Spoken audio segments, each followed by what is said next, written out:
Welcome to Wild Cowboy Tales. Before you listen, let me know where you're listening from. The dust settled on Jebediah Stone's new ranch, but beneath the sun-scorched earth, something ancient stirred. He bought isolation and new life, but found a cellar and a captive, her eyes holding secrets older than the mountains. This isn't just about unlocking chains, it's about unleashing a past that could tear the West apart. Chapter 1: The Inheritance and the Cellar. Jebediah Stone squinted against the merciless glare of the Arizona sun, his hand shading his eyes. Below him, nestled in a wide, parched valley, lay the remnants of the Whispering Pines Ranch. Pines were long gone, replaced by gnarled mesquite and thorny ocatello, but the whispering part, Jebediah thought, might still hold true. He'd inherited the desolate property from a distant, eccentric uncle he barely knew, a recluse named Silas Vance who had vanished 20 years ago without a trace. Jebediah, a man running from his own share of ghosts and a bad hand dealt in Deadwood, saw the remote ranch as a chance for a clean slate, a place where a man could disappear. The main house was a sturdy, if dilapidated, adobe structure, its walls cracked and sun-baked, the windows boarded up like sightless eyes. A single, ancient well lay to the side, its bucket long since rotted away. Jebediah dismounted his weary Mustang, grit, the dust rising in a choking cloud around his worn leather boots. He pushed open the heavy front door, the hinges screaming a protest, and stepped into the cool, musty darkness.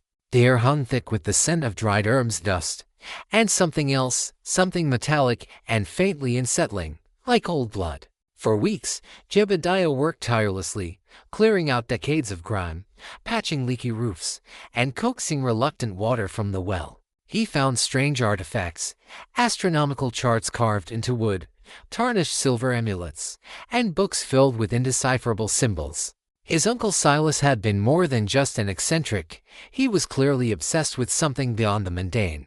Jebediah shrugged it off as frontier madness, but the unsettling feeling persisted, a prickle on the back of his neck. One sweltering afternoon, while clearing out the kitchen, he noticed a loose floorboard.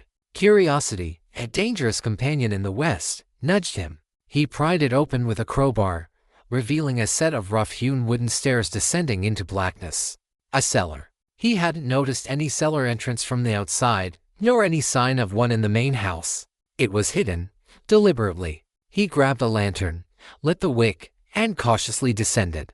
The air grew colder, heavier, filled with an ancient, earthy scent that was different from the dust of the house.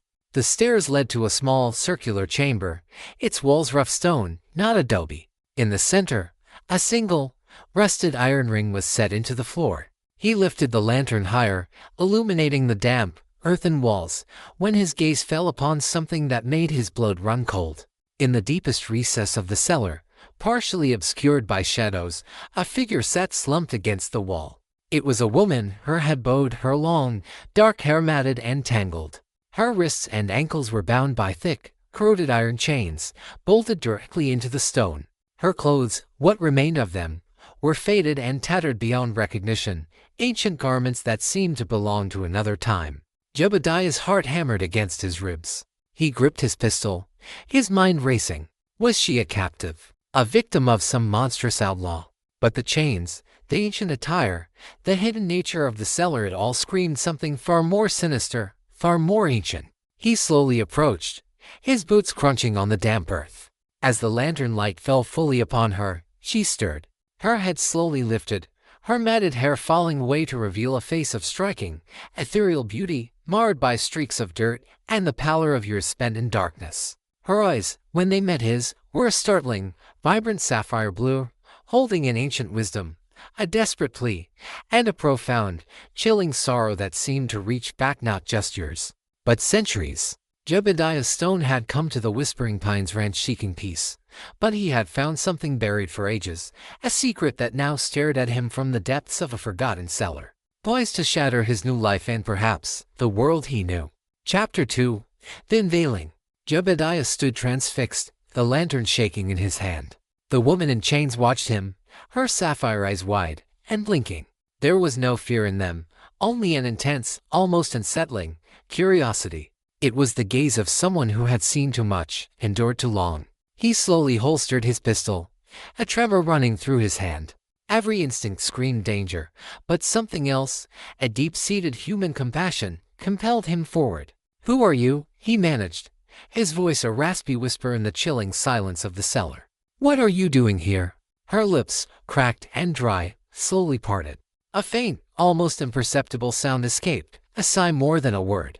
She tried to speak, but no coherent words formed, only a soft, guttural croak. Her throat, and used to speech for an untold time, was clearly unable to vocalize. Jebediah knelt before her, his gaze sweeping over the heavy, rusted chains. They were ancient, forged in a time before modern metallurgy, bolted deep into the solid rock. This was no recent captivity. He reached out a hesitant hand, then pulled it back. The air around her felt strangely cold, even in the stuffy cellar. "My name is Jebediah Stone," he said, trying to keep his voice steady. "I own this ranch now. My uncle Silas, he owned it before." At the mention of Silas, a flicker of something, a spark of recognition, passed through her eyes. She slowly, painfully, lifted a chained hand, her fingers pointing to a symbol carved into the stone wall beside her. It was a swirling, intricate pattern, almost like a stylized knot, ancient and unfamiliar. Jebediah looked at the symbol, then back at her. Her meaning was clear. Silas knew. Silas had either placed her here, or known she was here. The thought sent a fresh wave of dread through him. His eccentric uncle, the recluse, seemed to be involved in something far darker than frontier madness. He produced his canteen, offering it to her. She looked at it, then at him, her eyes searching his face for any hint of deceit. Slowly, tentatively, she reached out a chained hand, her fingers brushing his. Her skin was impossibly cold, like marble, yet supple. She took the canteen, raising it to her lips, and drank deeply, slowly, as if savoring every drop. As the water flowed, a subtle change seemed to come over her. Her skin seemed to lose a fraction of its pallor, and a faint, almost imperceptible flush of color appeared on her cheeks. After she finished, she handed the canteen back, her eyes meeting his again. This time, there was a quiet urgency in her gaze. She gestured with her chained hands towards the iron shackle on her wrist, then to the lock. "You want me to set you free?" Jebediah asked, stating the obvious. The question, however, carried a weight beyond mere words. This was a choice that could unravel everything. Who was she? Why was she here? What dangers would he unleash by breaking these chains? He looked at the formidable lock, rusted and ancient, but clearly designed to hold. He'd need tools, sturdy ones, to break it. He stood, his mind racing. The strangeness of it all, the sheer impossibility of finding a woman chained in a hidden cellar for what seemed like an untold duration, screamed at him. No ordinary woman could have survived down here for so long. He climbed the stairs, the cool air of the cellar clinging to him.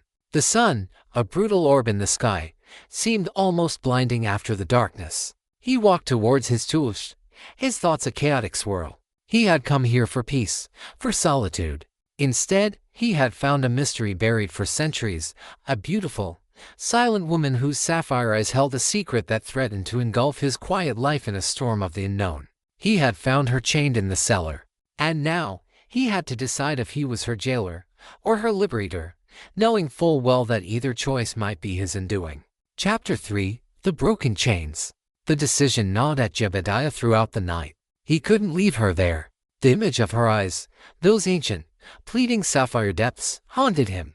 Whatever the risk, whatever the secret, humanity demanded he act. He spent the early hours of dawn gathering the sturdiest tools he possessed, a heavy sledgehammer, a sturdy chisel, and a bottle of lamp oil to help with the rust. He knew this wasn't just breaking chains, it was breaking a pact with the unknown. He descended into the cellar again, the lantern casting long, flickering shadows. The woman watched him, a glimmer of anticipation in her eyes, mixed with a profound weariness. He knelt, examining the thick iron shackle around her wrist. It was expertly forged, meant to hold something strong. "This might take a while," he said, his voice echoing in the confined space. He poured a small amount of oil onto the rust-encrusted lock, hoping to loosen it. The metallic tang mixed with the earthy scent of the cellar. He began to work, striking the chisel with the sledgehammer, aiming for the weak points of the lock. Sparks flew, loud and jarring in the silence. The woman remained utterly still, watching him with an unwavering gaze, a silent testament to her extraordinary endurance. He felt an unsettling chill emanate from her, a cold that seeped into his bones, despite his exertion. After what felt like an eternity, with sweat stinging his eyes and his muscles aching, the ancient iron shackle finally gave way with a sharp, resonant clang. The sound echoed through the cellar, a startling declaration of freedom. Her hand, pale and delicate, slowly emerged from the broken iron. She flexed her fingers, her movements stiff and used. Jebediah moved to her other wrist, then her ankles, systematically breaking each shackle. With each clang, the weight of centuries seemed to lift from the confined space. When the last chain fell, a profound silence descended. The woman slowly stood, her movements halting, as if learning to walk anew. She stretched, her limbs cracking softly, her body unfolding with an unnatural grace. Her height was surprising, taller than he had expected, her slender frame belying a coiled strength. She took a step, then another, moving towards the center of the chamber, her bare feet making no sound on the damp earth. She looked up, her gaze fixed on the ceiling, as if sensing the world above her. Her long hair, once matted, seemed to shimmer in the lantern light, taking on a subtle, almost ethereal quality. "You're free," Jebediah said, the words feeling inadequate, almost hollow. She turned to him, her sapphire eyes unfathomable. This time, when she spoke, her voice was a soft, melodic whisper, a sound like wind chimes, but ancient, resonant, and tinged with an indescribable sorrow. "Yes," she breathed, the single word carrying the weight of ages. "Free." After too long, her voice, though soft, filled the small space, a haunting melody that sent shivers down his spine. It was a voice that spoke of distant lands, forgotten times, and a pain that ran deeper than mortal understanding. She reached out, her hand gently touching his arm. Her touch was still cold, but now there was a subtle warmth, a flicker of something awakening within her. "You have done what no other has dared, Jebediah Stone. You have unleashed what was bound. And now the consequences begin." Jebediah felt a fresh wave of dread. Her words, spoken with such ancient authority, confirmed his worst fears. He hadn't just freed a woman, he had awakened something powerful and unknown. The secrets buried for centuries were now unearthed, and he, a simple rancher, was irrevocably entangled in its ancient, dangerous dance. The cellar, once a prison, had become a gateway, and the woman, Alara as he would soon learn, was the key to a world he never knew existed, a world that was now rushing headlong into his. Chapter 4. The Ancient Hunger. Emerging from the cellar into the harsh afternoon light was a profound shock for Alara. She shielded her eyes, her delicate skin, accustomed to perpetual darkness, stinging from the sun's embrace. The vibrant colors of the desert, the vast expanse of the sky, overwhelmed her senses. She stumbled, and Jebediah caught her, steadying her. Her touch was still cool, but there was a fragility about her now, a delicate wonder that softened her ancient gaze. Jebediah led her into the house, finding her a clean, simple dress and old garment of his grandmother's that miraculously fit her slender frame. He offered her food, dried jerky, fresh bread, and a cup of well water. She ate sparingly, her movements precise and deliberate, as if rediscovering the simple act of nourishment. Yet, despite her newfound freedom and the sustenance, a profound hunger seemed to linger in her sapphire eyes, a hunger that went beyond mere food or water. As the sun began to set, painting the sky in fiery hues, Alara finally spoke, her voice a soft, melodic whisper, gaining strength with each word. "Tell me, Jebediah Stone, of this world. What age is this? What wonders have come to pass?" Her questions were not those of a person who had been locked away for a few years, but for centuries. Jebediah, still reeling from the gravity of her truth, tried to explain. He spoke of steam engines, of towns growing from dust, of endless miles of steel track crisscrossing the continent. He spoke of a new nation, a land forging its destiny from wilderness.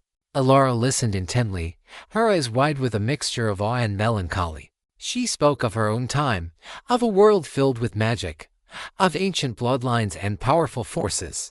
Her words hinted at a distant past, a time when the world was younger, when legends walked the earth. She spoke of being one of the Eldrin, a race bound to the earth, gifted with abilities that transcended mortal understanding, and cursed with an unnaturally long life. She revealed that she had been imprisoned not by an outlaw, but by her own kin, driven by fear and a lust for power. The chains, she explained, were not mere iron, but ancient silver, magically enchanted to suppress her powers, to keep her in a perpetual state of slumber, a living tomb. Silas Vance, his eccentric uncle, she explained, was one of her jailers, a descendant of those who had bound her, tasked with guarding the secret and maintaining the ancient wards that kept her captive. Why he had abandoned his post, she did not know. As she spoke, Jebediah felt a growing unease. This was not just a historical secret, it was a living, breathing enigma, capable of wonders and horrors beyond his comprehension. "Why were you chained?" he asked, his voice low. "What was so dangerous about you?" Elara's gaze turned inward, distant, filled with a sorrow so profound it seemed to touch the very core of his being. "My gift, Jebediah. My ability to draw life. To heal, to mend, to bring forth bounty from barren lands. But in doing so, I also draw from the land itself, from living things. My touch, unchecked, can drain, can consume.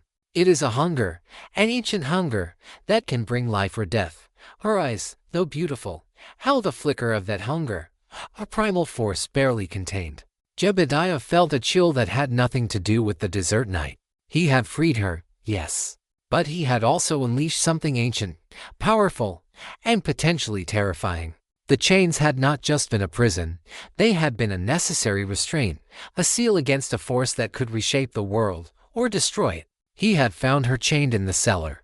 And now, he realized, the secret was not just buried for centuries, it was alive, walking beside him, a living testament to a hidden world, and its ancient hunger now stirred, perhaps, for the first time in an age. Chapter 5, Whispers of the Eldrin. The revelation of Elara's true nature, of her being an Eldrin bound by ancient silver chains, sent a jolt through Jebediah. He was a man of the earth, of hard facts and frontier realities. Magic, ancient bloodlines, life-draining hunger, it all sounded like the fevered dreams of a prospector gone mad from sunstroke. Yet, the evidence was undeniable.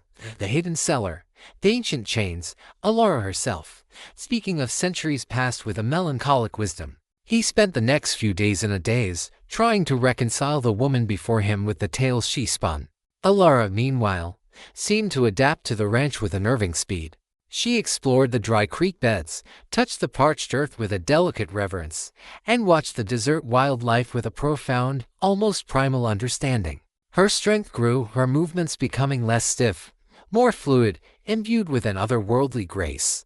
The faint pallor left her skin, replaced by a subtle luminescence, and her hair, once matted, now flowed like dark silk, shimmering with an unseen light. Her hunger, however, remained a chilling undercurrent.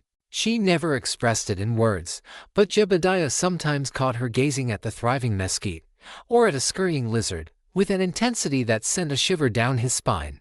She never harmed anything, but the raw power humming beneath her delicate exterior was palpable. One evening, as they sat under the vast, star-strewn sky, Elara pointed to a cluster of ancient petroglyphs carved into a nearby rock face. "These carvings," she whispered, her melodic voice resonating with ancient knowledge, "they are old. Older than your current reckoning of time. They speak of my kind, of the Eldrin, of our connection to this land, and of the sorrow that befell us." Jebediah examined the carvings, seeing only faded, crude depictions of figures and animals. But Elara's touch seemed to bring them to life. "The humans of this age," she continued, "they have forgotten the balance, the old ways. They take from the earth, but do not give back. They build and they destroy, without understanding the consequences." Her words held no judgment, only a deep sadness. "Your Uncle Silas," Jebediah ventured. "He was one of your jailers, you said. Why did he chain you? And why did he leave?" Elara's gaze became distant. "Silas, he was different.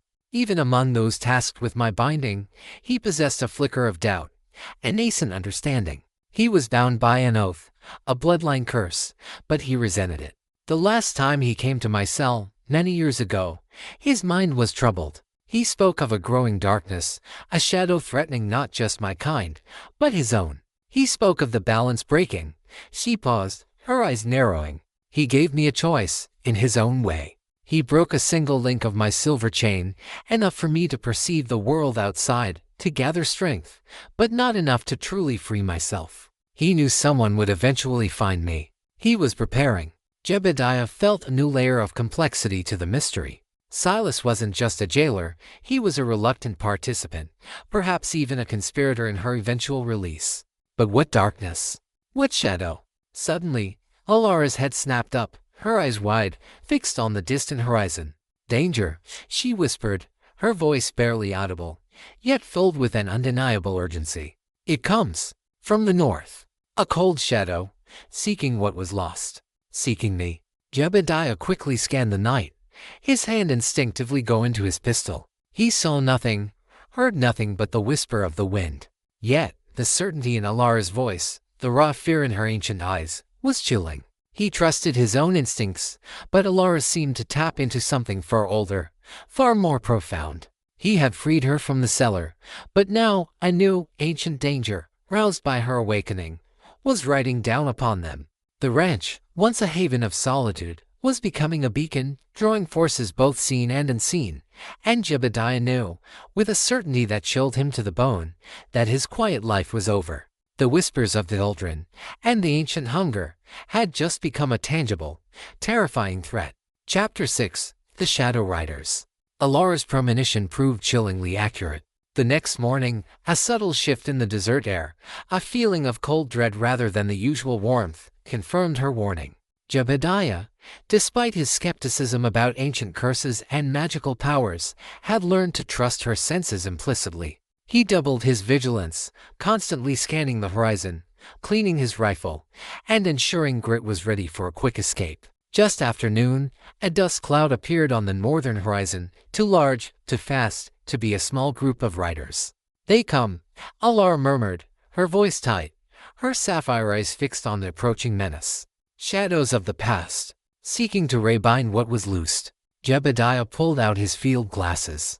The riders were fast, clad in dark, heavy cloaks, even in the searing heat. Their horses were powerful, black steeds that seemed to devour the distance. There were at least a dozen of them, moving with a disciplined, almost military precision that spoke of a common, grim purpose. They were not outlaws, nor common bounty hunters. They were something else, something terrifying. "We can't outrun them, not on open ground," Jebediah stated, his jaw clenched. The ranch, dilapidated as it was, offered the only substantial cover for miles.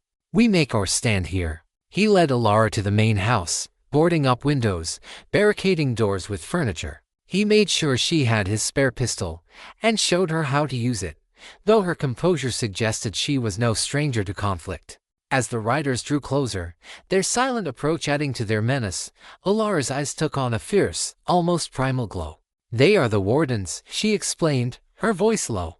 "Descendants of my original jailers. They serve the Order of the Silent Sun, a group obsessed with maintaining the ancient balance, even at the cost of freedom. They believe my release will unleash chaos." Jebediah snorted. "Chaos? You're a woman who's been chained for centuries. What kind of chaos could you cause?" Alara looked at him, her gaze intense. "The kind that reshapes the earth, Jebediah. The kind that feeds the barren land, but at a terrible price. My hunger, it is subtle, but potent. Unchecked, it could drain the life from this valley, leaving only dust in its wake." Her words were a chilling echo of her previous confession.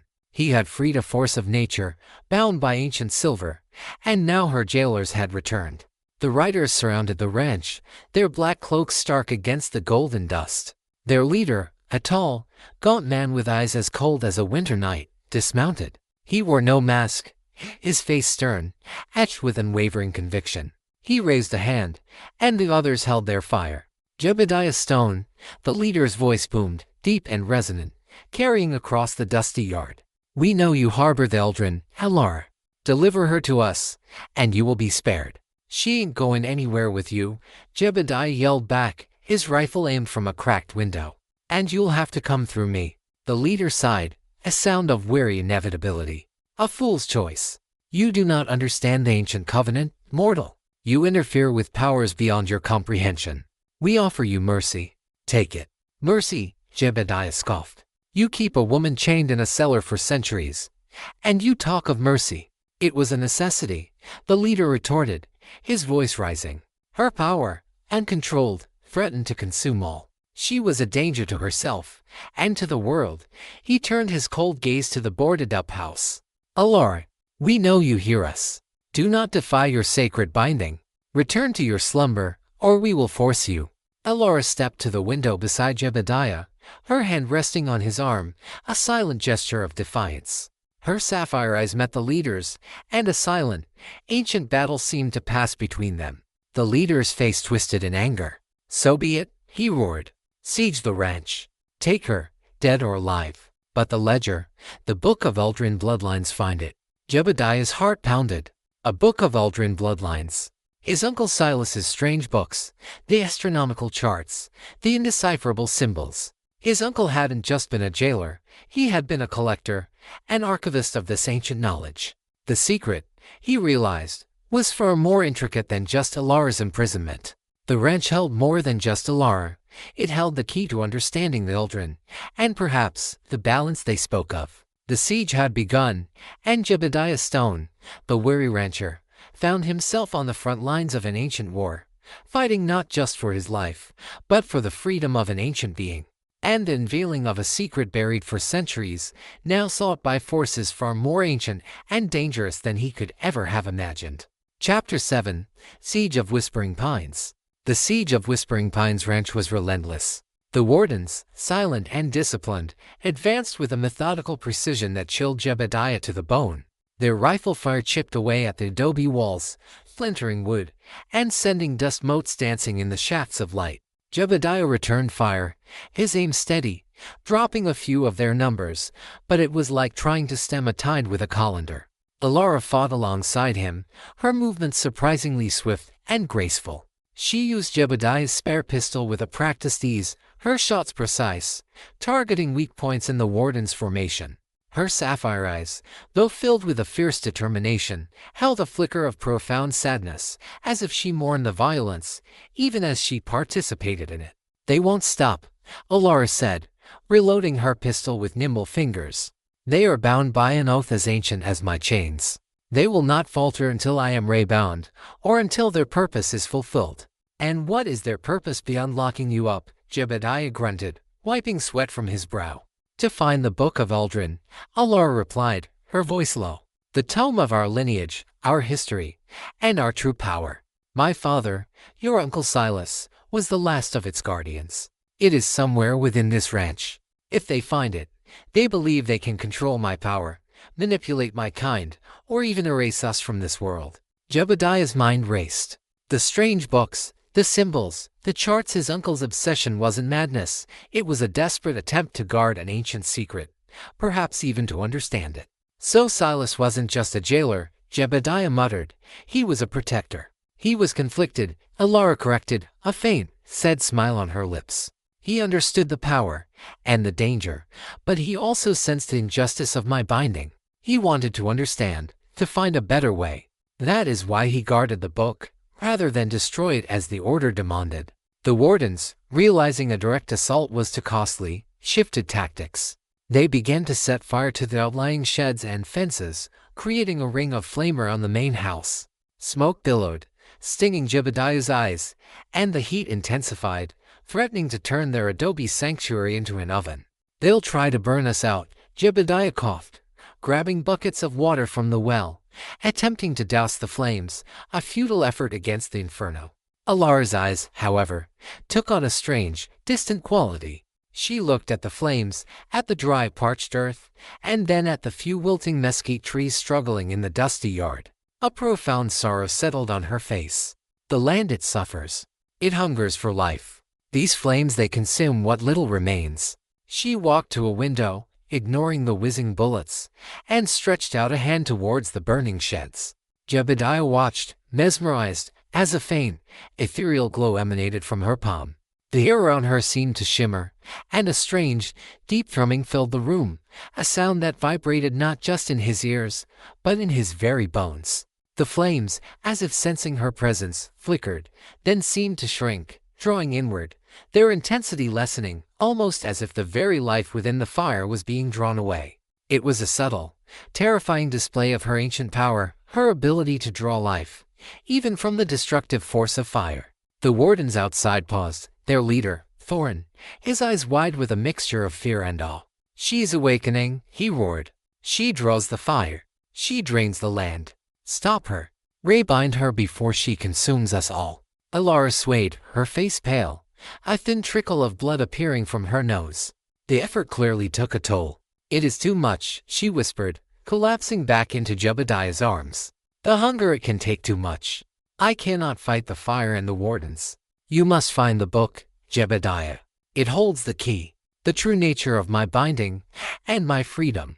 Jebediah held her close, a chilling realization dawning on him. He hadn't just freed a powerful being, he had awakened a force capable of both immense creation and devastating destruction. And now, he was her sole protector, fighting an ancient war he barely understood, with the fate of both Alara and perhaps the very land itself resting on his shoulders. He had found her chained in the cellar. And now, he knew, the secret buried for centuries was not just about her, but about a power that could reshape the entire Wild West. If only he could find the truth hidden within his uncle's dusty ranch. Chapter 8. The Eldrin's Tome. With Alara weakened and the ranch surrounded by fire and wardens, Jebediah knew time was running out. He gently laid Alara on a makeshift bed, her breathing shallow, her skin still faintly glowing. He had to find the Book of Uldren. It was their only hope, not just for Alara's freedom, but for his own survival and for understanding the true nature of the ancient hunger that coursed through her veins. He remembered the strange symbols, the charts, the reclusive habits of his Uncle Silas. His uncle had been searching, compiling, documenting. The book had to be here, somewhere. He frantically searched the house, tearing apart floorboards, ransacking dusty cupboards, overturning furniture. The warden's shouts and the crackle of the flames outside were a constant, terrifying reminder of their imminent danger. He returned to the cellar, the very place he had found Alara. It felt strangely compelling, as if the answers resided within its ancient stones. He looked at the circular chamber, remembering the intricate symbol carved beside Alara's former prison. He scanned the walls, his gaze drawn to an almost imperceptible seam in the stone, disguised by centuries of dust and grime. He ran his hand over it, feeling a slight indentation. With renewed determination, he grabbed his crowbar and pried at the seam. With a groan of ancient stone, a section of the wall slowly swung inward, revealing a small, hidden alcove. Inside, nestled on a stone pedestal, was a single, leather-bound tome. It was larger than any book he'd ever seen, its cover embossed with the same swirling, intricate symbol he'd seen on the wall, and on Alara's chains. The Book of Uldren. Jebediah reached for it, his fingers trembling. The book was heavy, its pages yellowed with age, filled with a dense script written in an ancient, flowing hand. It wasn't English, nor any language he recognized. But nestled within its pages were crude sketches, detailed diagrams, and astronomical charts that looked eerily familiar to the ones he'd found in his uncle's attic. He carried the book back to Alara, his heart pounding. "I found it," he announced, holding up the tome. The Book of Uldren. Alara's eyes fluttered open, focusing on the book. A profound relief washed over her face, mixed with a deep reverence. "You have done well, Jebediah Stone," she whispered, her voice still weak. "It holds the truth, but only one of my kind can truly interpret its deepest secrets. And you carry a lineage that can awaken its slumbering wisdom." Jebediah looked at her, then at the book. "What do you mean, my lineage?" "Your Uncle Silas," Alara explained, her voice gaining a fraction of strength. "He was not just a jailer, he was a seeker, a bloodline descendant sworn to guard and eventually understand the Uldren. He saw the coming imbalance, the threat to both our worlds. He knew the prophecy. He sought a way to bridge the divide, not just to bind." She coughed, a dry, rattling sound. "The book, it requires a spark, a connection between the mortal and the Uldren. His bloodline, your bloodline, it holds that potential." Jebediah felt a chill run down his spine. His eccentric uncle, the vanished recluse, was not merely a caretaker of secrets. He was part of them, his family line intertwined with this ancient race. And now, that responsibility, that perilous potential, had fallen to him. "What do I do?" he asked, feeling hopelessly out of his depth. Alara reached out a trembling hand, her finger pointing to a specific page within the tome. It depicted the symbol of her binding, surrounded by a complex array of symbols and celestial alignments. "There," she whispered, "the key to my full awakening. The ritual of release. But it requires the sacrifice of the silver that bound me, a conduit of a pure heart, and the alignment of the stars. And it can also unleash the full hunger, the primal force that can either heal the world or consume it." Jebediah stared at the page, at the incomprehensible script, at the diagram that seemed to pulse with ancient power. He had broken her chains, yes. But now he faced a deeper, more profound choice. He had found her chained in the cellar. And now, he held the very key to her ancient power, a power that could either save or destroy, and he, a simple rancher, was poised to make a decision that would not only determine Alara's fate, but the very balance of the Wild West itself. The wardens were breaking through the burning defenses, their shouts growing louder, their purpose grim. Time was running out. Chapter 9. The Ritual of Release. The wardens were at the door, their axes splintering the wood, their shouts a primal roar. Outside, the ranch was a burning pyre, smoke filling the air. Jebediah knew they had mere moments. He looked from the ancient tome to Alara, her face pale but resolute. The ritual, the full awakening. The choice weighed heavily on him, but he trusted her, a connection forged in shared peril and ancient secrets. "What do I need to do?" he asked, his voice firm, shedding all hesitation. Alara, despite her weakness, explained, her voice a soft, urgent melody. "The silver, the remnants of my chains. They must be melted, purified, and then poured over me at the precise moment of the stellar alignment. The book will guide you to the celestial coordinates. Your touch, your pure heart, it will be the conduit. But the hunger it will awaken with me. You must be strong, Jebediah. Strong enough to guide it, to contain it, to help me channel it for good." Jebediah understood. He wasn't just freeing her, he was becoming her anchor, her guide to a world she no longer knew, a world she could potentially consume. He rushed back to the cellar, gathering the broken fragments of the silver chains. He found an old prospector's melting pot and a small forge his uncle had used for repairs. He desperately stoked the dying embers, feeding them with salvaged wood, trying to generate enough heat to melt the ancient silver. Outside, the door finally gave way. The wardens burst into the house, their faces grim, their rifles raised. Jebediah could hear the crash of furniture, the shouts of the men. He worked feverishly, the heat from the forge intense, the silver slowly turning molten. He looked up at the ceiling of the cellar, knowing Alara was buying him precious time, facing down an army for his sake. Alara, meanwhile, stood at the top of the cellar stairs, a defiant figure in the flickering light. Her eyes glowed with an ethereal light, her strength seemingly renewed by sheer willpower. "You will not bind me again," she cried, her voice echoing with ancient power, her hand outstretched. A faint, almost invisible shimmer emanated from her, and the lead warden, raising his rifle, suddenly stumbled, his movements jerky, as if some unseen force was draining his very essence. He gasped, clutching his chest, his face contorting in pain. Alara was using her hunger, not to consume, but to deter, to drain their will, their strength, buying Jebediah the time he needed. In the cellar, the silver finally turned to a shimmering, molten pool. Jebediah, guided by the diagram in the Book of Aldrin, looked at the cellar ceiling, remembering the astronomical charts.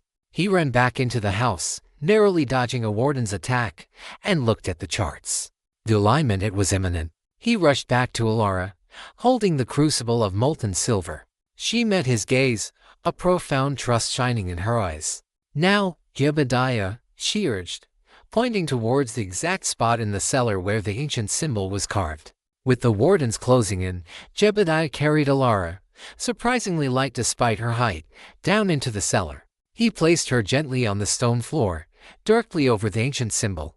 The molten silver pulsed with a faint, inner light. He looked at the book, then at the celestial charts his uncle had left behind. The stars they were aligning. "Be strong, Alara," he whispered, his heart pounding. "Guide it." As the first star of the alignment pierced through the crack in the cellar's ceiling, casting a sliver of ethereal light onto the ancient symbol, Jebediah poured the molten silver over Alara's outstretched hands. The silver, instead of burning her, flowed over her skin like cool water, tracing the lines of her former chains, shimmering with a soft, inner light. A wave of immense power surged through Jebediah, a connection to something ancient and vast. He felt the hunger, primal and overwhelming, but he also felt Alara's will, strong and unwavering, guiding it. Her eyes blazed with sapphire fire, and a soft, guttural cry, ancient and powerful, tore from her throat. The cellar filled with a blinding light, pushing back the shadows, shaking the very foundations of the old ranch. Outside, the wardens recoiled, screaming, their power and conviction shattered by the raw, unleashed force. Jebediah had found her chained in the cellar, and now he had unleashed her, fully and completely, awakening a power that had slumbered for centuries, and forever binding his fate to hers, a simple rancher now the conduit for an ancient force. Facing a new dawn, and a new, untold destiny, in a West irrevocably changed. Chapter 10, The Balance and the New Dawn. The blinding light in the cellar subsided, leaving behind a profound, almost reverent silence. Alara stood, no longer frail or weakened, but radiating an otherworldly power that was both awe-inspiring and slightly terrifying. The molten silver had solidified on her skin, forming intricate, delicate patterns that shimmered with an inner light, like living tattoos, a testament to her full awakening. Her eyes, those ancient sapphire depths, now held not just sorrow, but an immense, vibrant life force, a wisdom that transcended time itself. The wardens, stunned and broken by the surge of energy, had retreated, their leader, Thorn, screaming in agony as he clutched his head. The primal force unleashed by Alara's awakening had not harmed them physically, but it had shattered their ancient mental bindings, overwhelming their senses, forcing them into a desperate, confused retreat. The fires outside flickered, then miraculously began to die down, the thirsty earth seemingly drawing the destructive energy back into itself. Jebediah, still reeling from the sheer magnitude of the power he had channeled, looked at Alara, a mixture of wonder and trepidation in his eyes. He had done it. He had completed the ritual. The hunger, Alara said, her voice now rich and resonant, yet still retaining its melodic quality. It is unbound, but it is also at peace. Guided, she looked at Jebediah, her gaze filled with a profound gratitude. You were the conduit, Jebediah Stone. Your pure heart, your connection to the earth, guided the power, balanced the hunger. You have done more than simply free me. You have reforged the ancient balance. He felt a faint tremor in the ground beneath his feet, a subtle hum that seemed to emanate from the very bedrock of the ranch. The air, once dry and dusty, now held a faint, earthy sweetness, a promise of life. What happens now? Jebediah asked, feeling a strange mix of exhilaration and exhaustion. Alara smiled, a radiant, ancient smile that warmed him to his core. Now, the healing begins. Not just for me, but for this land. The Aldrin's purpose, once corrupted, can now be restored. To nurture, to guide, to bring forth life where there is barrenness. She walked to the center of the cellar, reaching out a hand, and with a soft hum, a delicate vine, vibrant green and covered in tiny, dew-kissed blossoms, slowly began to emerge from the barren stone floor, growing rapidly, spiraling upwards, its tendrils reaching towards the light. Jebediah watched, awestruck. This was her power, the true essence of the Aldrin, a force of creation. But he also remembered her warning: the hunger can take too much, can consume. Alara, sensing his thought, turned to him. It is a balance, Jebediah. A delicate dance between giving and taking. My centuries of binding taught me the cost of unchecked power. But your purity, your connection to this land, you can help me guide it. You are my anchor in this new world. He looked at the vine, at the vibrant life bursting from stone. He thought of his uncle Silas, the conflicted guardian, the one who had seen the coming imbalance and sought a different path. Silas had left the book, and left Alara for him to find, to free, to reforge the ancient covenant. Jebediah, the weary rancher running from a troubled past, had found not just a new life, but a profound, ancient purpose. As they emerged from the cellar, the sun, now high in the sky, shone upon a ranch subtly transformed. The remaining fires were out, not extinguished by water, but by a subtle drawing of their destructive energy. The mesquite trees, once parched, seemed greener, more vibrant. A gentle breeze, carrying the scent of damp earth and nascent growth, swept through the valley. The Whispering Pines Ranch was no longer just a desolate inheritance, it was becoming a sanctuary, a place where ancient magic and the harsh realities of the Wild West met. A beacon of renewed life in a land that yearned for it. Alara, the Ildren, walked beside him, her presence a silent testament to centuries of slumber and a new awakening. "The world is vast, Jebediah Stone," Alara said, her gaze sweeping the horizon, her eyes filled with boundless promise. "And much healing is needed. Do you ride with me, to guide this power, to restore the balance?" Jebediah looked at the growing vine, at the subtle greening of the land, at the sapphire eyes of the ancient woman beside him. His past in Deadwood, his troubles, his desire for solitude, it all seemed distant, insignificant. He had found her chained in the cellar, a secret buried for centuries. And now, that secret was not a burden, but a purpose, a destiny intertwined with hers, a new dawn rising over the Wild West. He smiled, a true and burdened smile. "I ride with you, Alara, to heal this land, to find the balance, to wherever this new trail takes us." The West, harsh and unforgiving, was about to witness a transformation, guided by a simple rancher and an awakened Eldrin, bound together by a secret centuries old, and a shared purpose that would forever change the face of the frontier.